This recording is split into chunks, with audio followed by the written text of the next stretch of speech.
محمد صلی اللہ علیہ رسول کریم اما بعد۔ آج کا سوال یہ ہے کہ بیوٹی پارلرز کی شرعی حیثیت کیا ہے؟ عموماً چھوٹے بڑے شہروں میں بیوٹی پارلرز کھلے ہوئے ہوتے ہیں۔ کیا ایسا پیشہ اختیار کرنا شرعاً جائز ہے؟ یا عورتیں اگر یہ پیشہ اختیار کریں تو شریعت میں یہ پیشہ اختیار کرنا عورتوں کے لیے جائز ہوگا؟ اس کا جواب یہ ہے کہ خواتین کو آرائش و زیبائش کی تو اجازت ہے، بشرطے کہ حدود کے اندر ہو، لیکن موجودہ دور میں بیوٹی پارلرز کا جو پیشہ کیا جاتا ہے اس میں چند قباحتیں ایسی ہیں جن کی وجہ سے یہ پیشہ حرام ہے۔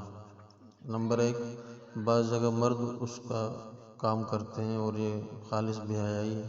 نمبر 2، ایسی خواتین بازاروں میں حسن کی نمائش کرتی پھرتی ہیں، یہ بھی بے حیائی ہے۔ نمبر 3، بیوٹی پارلر سے واپس آنے کے بعد مرد عورت اور لڑکے لڑکی میں امتیاز مشکل ہو جاتا ہے، حالانکہ مرد کا عورت اور عورت کا مردوں کی مشابہت کرنا موجب لعنت ہے۔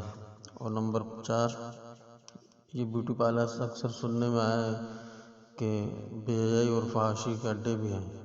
اور نمبر 5، عام تجربہ یہ ہے کہ ایسے کاروبار کرنے والوں کو خواہ مرد ہوں یا عورتیں، دین و ایمان سے کوئی واسطہ نہیں رہ جاتا، اس لیے یہ ظاہری زیبائش باطنی بگاڑ کا ذریعہ بھی ہے۔ باقی اگر گھر کے اندر عورتیں جو ہے یہ کام کریں اور عورتوں کا بناؤ سنگار جو ہے کریں، یہ پیشہ اختیار کریں، شریعت کے اندر، شریعت کے حدود کے اندر رہے گا تو یہ جائز ہوگا۔